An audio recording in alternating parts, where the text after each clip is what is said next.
তুমি খুশি হয়েছো তো?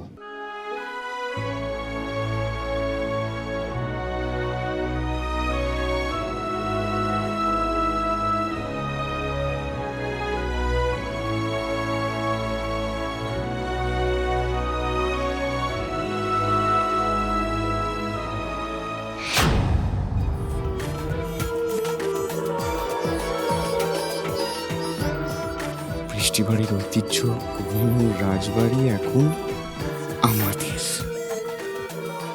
Thank you Rishi, thank you so much.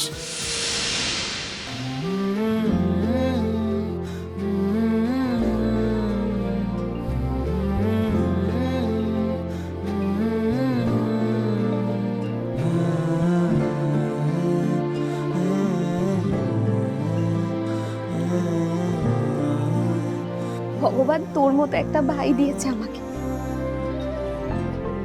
এর থেকে বেশি আর আমি কি চাই ভাই? কোহিনূর রাজবাড়ি বার্থডে গিফট? দিদির জন্মদিনে কোনো ভাই এত বড় গিফট দিতে পারে?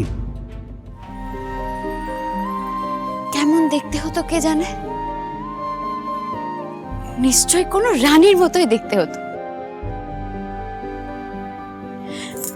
জানো মাসি, বাবা তো দিদিকে রানীমা বলেই ডাকতো। রানীমা? হ্যাঁ, বাবা আমাদের যা ভালোবাসতো, আজ বেঁচে থাকলে দিদিকে হয়তো কোহিনূর রাজবাড়ির মতো বড় কিছু গিফট করতো জন্মদিনে।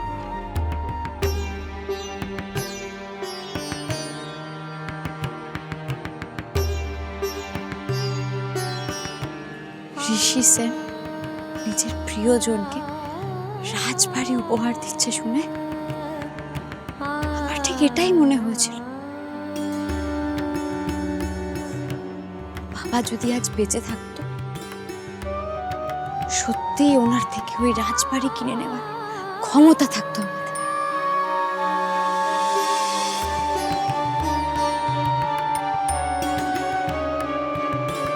পিউ,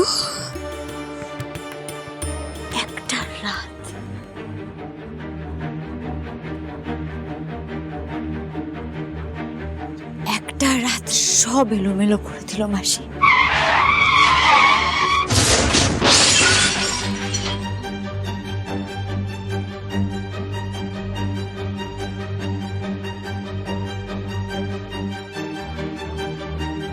হতেও তো পারে বলো, বিজেশ দা সুদর্শিনী বা পিহুর জন্য একটা রাজবাড়ি কিনে রেখেছিল।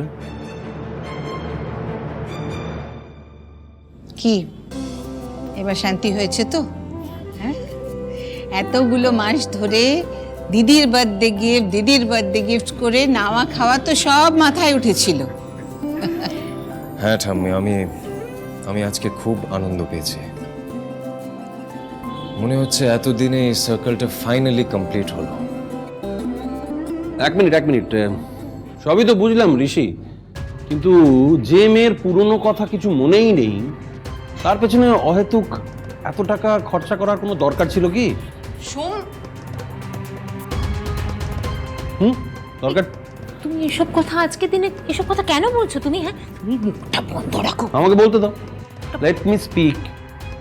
ঋষি, তুমি কিছু মনে করো না, চোখের সামনে এই অপচয়টা দেখে আমি চুপ করে থাকতে পারছি না। তুমি জন্মদিনে উপহার দিতে চাও, ভালো গাড়ি দাও উইথ ড্রাইভার, বা আরো খরচা করতে চাইলে কলকাতায় নতুন ফ্ল্যাট কিনে দাও, কিন্তু তা বলে কোটি কোটি টাকা খরচা করে রাজবাড়ি?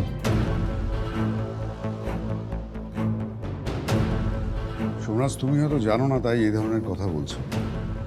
এই কোহিনূর রাজবাড়ি একটা সময় উষার বাবা ব্রিজেশ বাবুরই ছিল। ঋষি ওটাই। হ্যাঁ জানি বলেই তো আজ এই কথাগুলো বলছি।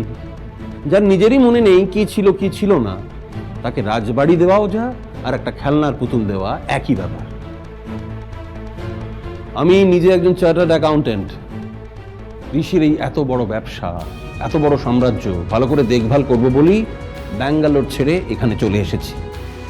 তাই ওর এই খামখেয়ালিপনাগুলোতে তোমরা প্রশ্রয় দিলেও, হ্যাঁ তোমরা, প্রশ্রয় দিলেও আমি দিতে পারি না। সোম, তুমি তো জানো ঋষি তার দিদিকে কতটা ভালোবাসে। তো তো কি আমি কি রুষাকে ভালোবাসি না আমি? শোনো শোনো শোনো, তবে ঋষির বাবা কি করেছে তার জন্য ছোট থেকে রুষার জন্য তোমরা কম কিছু করনি, ওকে মাথায় করে রেখেছো তোমরা। আর সারা জীবন মাথায় করে রাখবো পিসেমশাই। পিহু, পিহু পিহু হ্যাঁ, রাত হয়ে গেছে, ঠান্ডা বাড়ছে মা, আর কাল সকাল সকাল উঠে মন্দিরে পুজো দিতে হবে, তাই তো? যাও যাও, নিচে যাও, শুয়ে পড়ো মা, শুয়ে পড়ো। হ্যাঁ মাসি, চলো।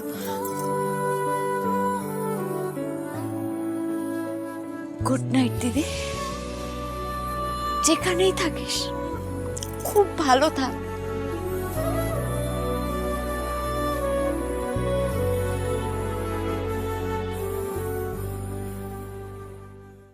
তুমি যখন সবটাই জানো পিসেমশাই, তখন তোমার এটাও জানা উচিত যে আজ আমি বেঁচে আছি শুধুমাত্র দিদির জন্য।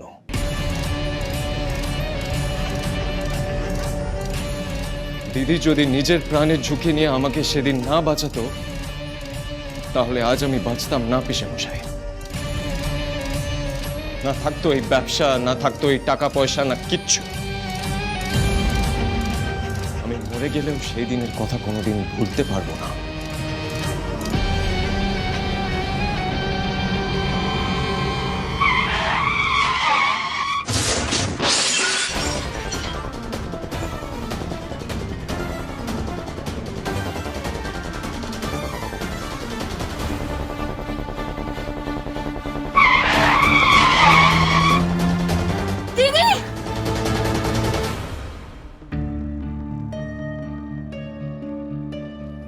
দিদি নিজের স্মৃতি হারিয়েছে আমার জন্য,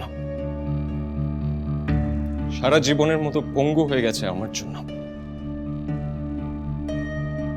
নিজের বাবা মা বোনকে হারিয়ে অনাথ হয়েছে দিদি। আমাকে প্রাণে বাঁচিয়েছে দিদি। আর এই সবকিছু হয়েছে আমার নিজের বাবা অপ্রতিম সেন শর্মার জন্য। তাই আমি দিদির কাছে একই সাথে দায়বদ্ধ আর কৃতজ্ঞ।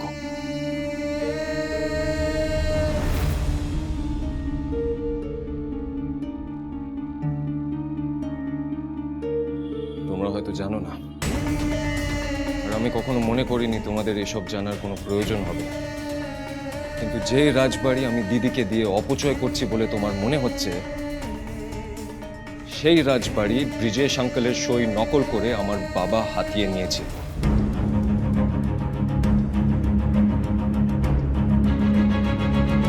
সেটা আমি সেদিন জানতে পারি, আর সেই থেকে শুরু হয় এই দুর্ঘটনা। আমি কাউকে কিছু দান করছি না পিসেমশাই, আমি শুধু আমার বাবার করে যাওয়ার পাপের প্রায়শ্চিত্ত করছি।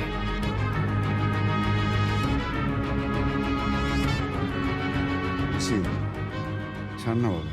না কাকা, ছাড়তে হলে এই প্রশ্নগুলো আজ উঠতো না।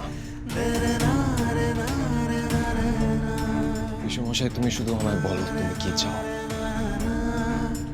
আমি আমার সবটুকু দিয়ে তুমি যা চাইবে সেটাই এনে দেব। কিন্তু আমি আমার দিদিকে কি দিচ্ছি না দিচ্ছি সেটা নিয়ে কোনো রকমের প্রশ্ন প্লিজ করো না, প্লিজ।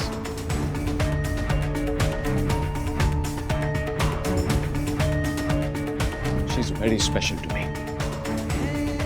Very special.